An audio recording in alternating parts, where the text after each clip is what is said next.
Hello dear students.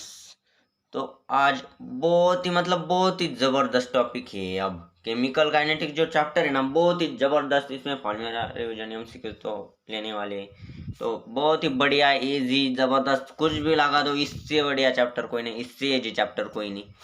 और same type के PYQ repeat होते हैं। आपको अच्छी तरह से कुछ एमसीक्यू प्रैक्टिस भी कराऊंगा आपको, साथ साथ इसमें ज़्यादा से ज़्यादा एमसीक्यू ट्राई करूंगा कवर अप करने की। तो चलिए शुरू करते हैं। अब केमिकल काइनेटिक्स में देखा जाए तो फर्स्ट तो रेट ऑफ रिएक्शन, जो कि एवरेज और इंस्टेंटेनियस रेट, कोई भी केमिकल रिएक्शन हो तो उसका रेट फर्स्ट होता है। मतलब कितने एवरेज रेट क्या है, इंस्टेंटेनियस रेट क्या है। मतलब इंस्टेंटेनियस मतलब क्या, आपको वर्ड में ही एट दैट इंस्टेंट मतलब एट दैट टाइम क्या रेट है। और एवरेज मतलब टोटल ओवरऑल एवरेज, मतलब एवरेज स्पीड जैसा होता है एवरेज स्पीड। और इंस्टेंटेनियस स्पीड मतलब एट दैट टाइम स्पीड कितना, वही।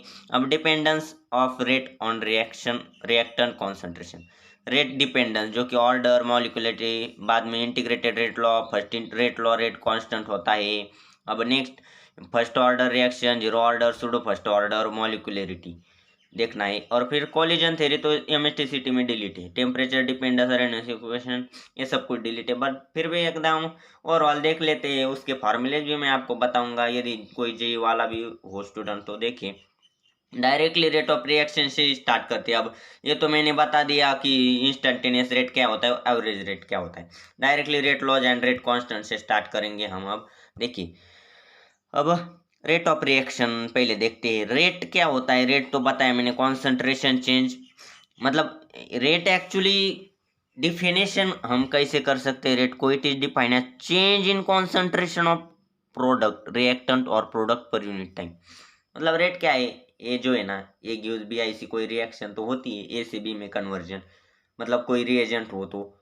अब इसमें जो रिएक्टेंट होती है ना, ए जितने रेट से कम होता है उतने रेट से भी बढ़ता है। और वही रेट होता है, मतलब ए, मतलब कैसे बता रहा हूँ, मान लेते कोई हाफ आवर में ए हाफ हो गया तो ए का रेट उतना आ गया, डिपेंडिंग। कई कई मतलब यदि कोई हो 15 मिनट में ही हाफ होता है कॉन्सेंट्रेशन ए का, मतलब हाफ तक कंज्यूम होता है रिएक्शन में, तो उसका रेट फास्ट होगा कि नहीं। मतलब एक्चुअल में मैं बताना क्या चाह रहा हूँ, रेट ऑफ रिएक्शन क्या होता है। अब नेक्स्ट देखिए, एवरेज एंड इंस्टेंटेनियस रेट, जो कि अभी अभी बताया, लॉन्ग टाइम का एवरेज करके, और instantaneous at that infinitesimal time, मतलब एट दैट इंस्टेंट टाइम। अब नेक्स्ट रेट कांस्टेंट क्या होता है, एक्चुअली एक कांस्टेंट होता है which is equal to rate of reaction when concentration reach unity. मतलब कोई rate directly proportional to concentration होता है। मतलब कॉन्सेंट्रेशन ऑफ कोई ए मान लेते हैं अभी रिएक्टेंट के, तो ऐसा तो हो ही गया।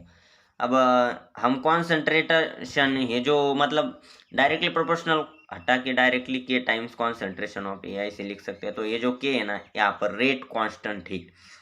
अब ये कौन एक्चुअल में बताना चाहूँ, रेट कांस्टेंट एक्चुअल में क्या है, तो the rate of reaction rate constant is the rate of reaction when concentration reactant reach to unity. अब नेक्स्ट ऑर्डर, ऑर्डर तो जानते हैं आप, मतलब first order, second order, third order क्या है हो सकता है। मतलब मतलब कैसे, तो देखिए ये यहाँ पर कोई रिएक्शन है, अब ए के डिपेंड है। मतलब कैसे, मान लेते अब ये एक्चुअल में ए प्लस बी ऐसा कुछ होगा, और बाद में सी प्लस डी होगा, तो ए के रिस्पेक्ट में फर्स्ट ऑर्डर, बी के रिस्पेक्ट में सेकंड ऑर्डर, ऐसे हम बोलते, क्यों बोलते हैं कि ए का कॉन्सेंट्रेशन है और बी का भी उतना ही है, तो फर्स्ट ऑर्डर। ए का कॉन्सेंट्रेशन एक्स है और डायरेक्टली प्रोडक्ट में ए का कॉन्सेंट्रेशन डबल हो रहा है, तो सेकंड ऑर्डर हो रहा है। मतलब ए का कॉन्सेंट्रेशन, मतलब वही बताना चाह रहा हूँ मैं कि ये ऑर्डर होती है रिएक्शन की।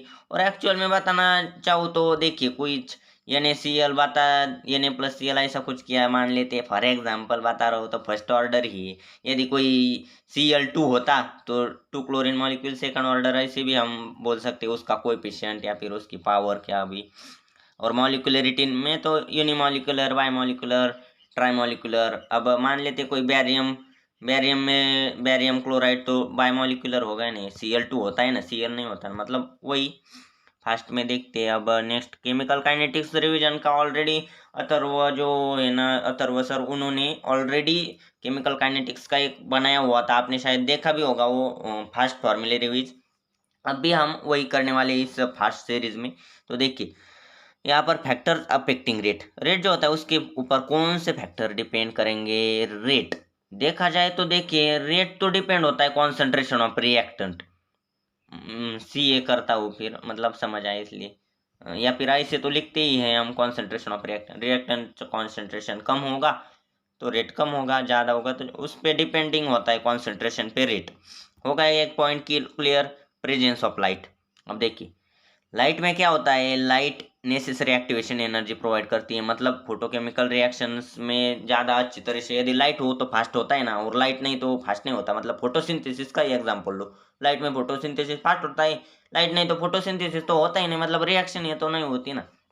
तो प्रेजेंस ऑफ लाइट से थर्ड तो कैटलिस्ट जानते हैं आप, कैटलिस्ट लोअर करता है एक्टिवेशन एनर्जी को और without participating in this reaction react fast करता है, मतलब फास्टली ऑकर करवाता है कैटलिस्ट, थोड़ा मतलब बूस्टअप देता है रिएक्शन को, ऐसे भी बोल सकते हैं। Surface area, greater surface area होगा तो rate greater the surface area faster is the rate of reaction, ज़्यादा फास्ट होती है।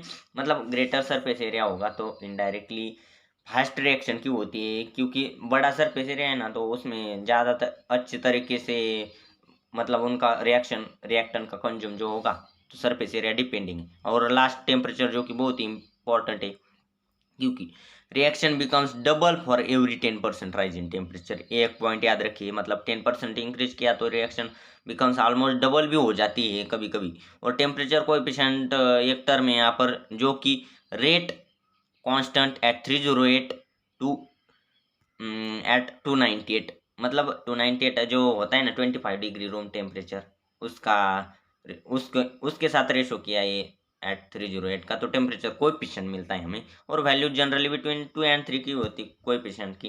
अब ज़्यादा डिटेल में हमें एमएसटीसीटी के लिए कोएफिशिएंट की जरूरत नहीं, अब डायरेक्टली इंटीग्रेटेड रेट इक्वेशन देखते हैं फॉर जीरो ऑर्डर। अब उससे पहले मैं फर्स्ट ऑर्डर ही बता दूं, डायरेक्ट फॉर्मूला देखा ही, इसका डेरिवेशन हमें अब नहीं चाहिए, बोर्ड के लिए नहीं है। डायरेक्टली के is equal 2.303 upon T log to the base 10, मतलब बेस 10 ही है यहाँ पर 2.303, इसलिए ये मतलब initial concentration upon concentration eight time T, ये फर्स्ट ऑर्डर। और फर्स्ट ऑर्डर की हाफ लाइफ क्या, अब हाफ लाइफ मतलब एट टाइम टी, पहले तो ये था एट टाइम टी a/2 हो गया, होगा एक नहीं a/2, तो डायरेक्टली ए कट करके 2 को ऊपर भेज के log 2 0.3010 होता है, और इसको 2.303 से मल्टीप्लाई करके डायरेक्ट 0.693 अपॉन के आता है, जो कि फर्स्ट ऑर्डर के नहीं मतलब टी हाँ टी है नहीं यहाँ पर, के की वैल्यू ऐसे आती है, या फिर टी उधर के उधर, मतलब ये डायरेक्टली फर्स्ट ऑर्डर के हाफ लाइफ आई डायरेक्टली इससे, तो होगा फर्स्ट ऑर्डर एकदम क्लियर। अब यहाँ पर a-x, यहाँ पर a-x कभी कभी मतलब ऐसे भी गिवन होता है a/a, फर्स्ट ए जीरो ऊपर फिर a t at time t, ऐसा भी होता है, कुछ भी होता है, बट कंसेप्ट याद रखना बहुत जरूरी है कि ऊपर जो होता है ना फर्स्ट इनिशियल कॉन्सेंट्रेशन और नीचे कॉन्सेंट्रेशन एट टाइम टी। अब कभी कभी ना हमें कुछ रिलेशन में मैंने एक ट्रिक बताई थी इस टाइप के क्वेश्चन को सवाल करने के लिए, हार्ड से हार्ड प्रॉब्लम भी उस ट्रिक से सॉल्व होता है, वो प्लेलिस्ट में एक बार चेक कीजिए, या फिर आपको मैं डिस्क्रिप्शन में तो ट्रिक की लिंक दे ही रहा हूँ, वो ट्रिक एक बार देख लीजिए, 2 मिनट की ट्रिक है। मतलब उसमें क्या बताया था मैंने, माइनस साइन कॉमन निकाल के हमें ना a-x को ऊपर भेज के नीचे एक ये कर सकते हो, और उससे आसानी से वो क्वेश्चन आपने देखा ही होगा शायद, और नहीं देखा तो फिर भी वो क्वेश्चन बहुत इंपॉर्टेंट है। इस क्वेश्चन में इस लेक्चर में नहीं बताता हूँ मैं वो क्वेश्चन, आप डिस्क्रिप्शन से ही उसको देख लीजिए। हो गई first order clear. For zero order, अब जीरो ऑर्डर है ना, देखिए फर्स्ट ऑर्डर एक्चुअली एक के रिस्पेक्ट में फर्स्ट ऑर्डर मतलब रिएक्टेंट पे डिपेंडेंट, अब जीरो ऑर्डर में रिएक्टेंट पे इंडिपेंडेंट ही हो गई, बट इतने भी इंडिपेंडेंट नहीं। देखिए जीरो ऑर्डर में है ना, जीरो ऑर्डर बोलने को तो जीरो ऑर्डर है, बट देखिए डायरेक्टली मैं फार्मूला रिवाइज करना है ना, मैं डायरेक्टली मैं क्या बताता हूँ ना, इसका डेरिवेशन डिटेल में कंसेप्ट नहीं बता रहा हूँ, रिविजन ही करनी है फास्ट से, ज़्यादा टाइम नहीं लगाना। तो देखिए 1/t a0 - a, अब यहाँ पर भी ए की जगह मतलब एट टाइम टी a/2 कर दिया तो a0/2t, ये फॉर्मूला डायरेक्टली एमसीक्यू पूछा जा चुका है। और ये फॉर एन ऑर्डर, अब एनथ ऑर्डर तो सीईटी में आता नहीं, फर्स्ट और जीरो, और फर्स्ट पे ज़्यादा 100% प्रायोरिटी होती है, उसको एक बार देख लीजिए। अब हाफ लाइफ अगेन देखिए मैंने यहाँ पर बताया था शायद, देखिए ये तो हो गया हमारा फर्स्ट ऑर्डर का, जीरो ऑर्डर का भी a/2 के हो गया। अब एनथ ऑर्डर का देखिए, अब ये थोड़ा सा बढ़िया है, देखना चाहिए, time required for n fractional change is equal to 2.303 upon k log to the base 1 upon 1 minus n, जो कि टाइम होता है 1 by n at time t n fraction हो तो, और amount of substance left after n half life a upon 2 raised to n। बहुत ही बढ़िया फॉर्मूला। मतलब किसी ने बोला कि after 2 half life amount of substance क्या है, तो ये अपॉन 2 रेस्ट टू 2 कर दो, डायरेक्टली आपका आंसर आ जाएगा। और बहुत ही एप्लीकेबल और बहुत ही अच्छा और बहुत ही बढ़िया प्रॉब्लम का ये फॉर्मूला है। स्टेट बोर्ड में शायद नहीं है, बट सीटी में बहुत काम का फॉर्मूला है। अब जीरो ऑर्डर में देखिए 83/4 इज इक्वल टू 1 इसकी कोई ज़रूरत नहीं है सीटी में, वो जेई के लिए था। देखिए अब कोलिजन थ्योरी को तो जेई का ही पॉइंट है, देख लीजिए एक बार फिर भी जेई वाले स्टूडेंट्स में डायरेक्टली फॉर्मूला यहाँ पर है k is equal to p z e raise to e upon r t, जो कि अरेनियस इक्वेशन के अकॉर्डिंग है। और एक्टिवेशन एनर्जी की कंसेप्ट ये देखिए, ये अरे डिरिवेशन थोड़ा सा देखिए, और मतलब उसी से कन्वर्जन ही। और ऐसा सीटी में भी कभी कभी आता था, बट हमें डिलीट है इसलिए नहीं, बट जेई में ऐसा डायरेक्टली फॉर्मूला बेस या फिर कोई वैल्यू k1 k2 k1 हो तो डायरेक्टली ऐसे t1 t2 minus t1 upon t1 t2 directly reaction के लिए इक्विवेलेंट के लिए फॉर्मूला है। बहुत ही बढ़िया फॉर्मूला है जेई के लिए, सीटी के लिए नहीं। डायरेक्टली एमसीक्यू स्टार्ट करते हैं दोस्तों अब। और चलिए अब फर्स्ट क्वेश्चन यहाँ पर देखिए, for the reaction O3 plus O, मतलब देखिए बायोमोलिकुलर हो गई। अब gives twice O2 if the rate law expression is, देखिए डायरेक्टली गिवन है O3 के रिस्पेक्ट में ओजोन की फर्स्ट, ऑक्सीजन के रिस्पेक्ट में भी फर्स्ट ऑर्डर है, मॉलिक्यूलरिटी एंड ऑर्डर। अब देखिए ना मॉलिक्यूलरिटी तो बायोमोलिकुलर हो गई, हमें तो पता है बायोमोलिकुलर मतलब देखिए डी या फिर ए है। अब ऑर्डर क्या है, सम ऑफ रिएक्टेंट। अब ऑर्डर देखे ना रिएक्टेंट इसकी वन ऑर्डर हो गई, तो टोटल तो 2 आ गई ना, ये ऑप्शन बिल्कुल करेक्ट आ गया टोटल ऑर्डर। अब relationship between constant half life period, half life अभी तो देखा था ना, ये 0/2 की सी ऑप्शन ही शायद, हाँ वही राइट है। बाकी ये तो फर्स्ट ऑर्डर है, बी होगा, ये भी क्लियर हाफ लाइफ के लिए। अब नेक्स्ट देखिए जेई का सवाल लेता हूँ मैं अब। कोई बात नहीं, जेई का अब मनने को बोलने को जेई का ही, सिटी लेवल का भी इतना हार्ड तो नहीं है। देखिए यहाँ पर है ना, मैं आपको बताता हूँ इसको कैसे सॉल्व करना है। देखिए यहाँ पर हमने पहले क्या किया, ए को कांस्टेंट हुआ रखा, बी को डबल किया, बी को डबल किया, रेट तो कुछ भी चेंज नहीं हुआ, बी के रिस्पेक्ट में 0 ऑर्डर, हमें पता चल रहा है क्या शायद यहाँ पर देखिए बी के साथ में 0 ऑर्डर ही हो रहा है, हमें दिखाई दे रहा है बिल्कुल बी के हो गया 0, हमने यहीं पर प्रूफ दिया। अब नेक्स्ट देखते हैं, देखिए फर्स्ट और लास्ट बी हमने कांस्टेंट रखा, ए को डबल किया, डबल हो गया ना रेट, मतलब ए के डायरेक्टली प्रोपोर्शनल है, 4 टाइम्स नहीं होगा, 4 टाइम्स तो हुआ होता तो हम ए स्क्वायर करते, बट डबल का डबल ही हो गया, तो ए के साथ में ऐसा, मतलब देखिए ये ऑप्शन बिल्कुल करेक्ट, बी के साथ में 0 है तो लिखने की जरूरत भी नहीं ना, बी रेस टू 0 1 ही होता है। मतलब देखिए बाकी का तो कोई मैच ही नहीं होती, एकदम आसान लगा ना। जेई का 2000 कितना था, 2000 एक मिनट है मैं आपको बताता हूँ कितने, 2000 नहीं यहाँ पर 2014 का था क्या शायद, बट 14 में 14 ही नहीं दोस्तों, अभी अभी रिसेंटली, हालांकि जो हुई थी ना एक मार्च अटेम्प्ट जी का, उसमें भी ऐसा सवाल मैंने देखा है। अब देखिए नेक्स्ट डायरेक्टली देखते हैं 10 नंबर का सवाल यहाँ पर, मतलब देखिए in the reaction A gives A plus B gives product, rate is double when B is double. देखिए बी डबल किया, रेट डबल हो गया, बी रेस टू 1, मतलब first order. Rate increases by factor 8 when both A and B are double, मतलब देखिए 2a किया 2b किया, rate हो गए 8 टाइम्स। अब यहाँ पर है ना ए के रिस्पेक्ट में सेकंड ऑर्डर होना चाहिए, क्योंकि ए का डबल किया तो 4 और बी का डबल किया 4 × 2 8 हो रहा है कि नहीं, आपको समझ आया ना, मतलब ए के रिस्पेक्ट में सेकंड ऑर्डर है, यही मैं बताना चाह रहा था कि ए के रिस्पेक्ट में सेकंड ऑर्डर है, तो डी ऑप्शन बिल्कुल राइट है।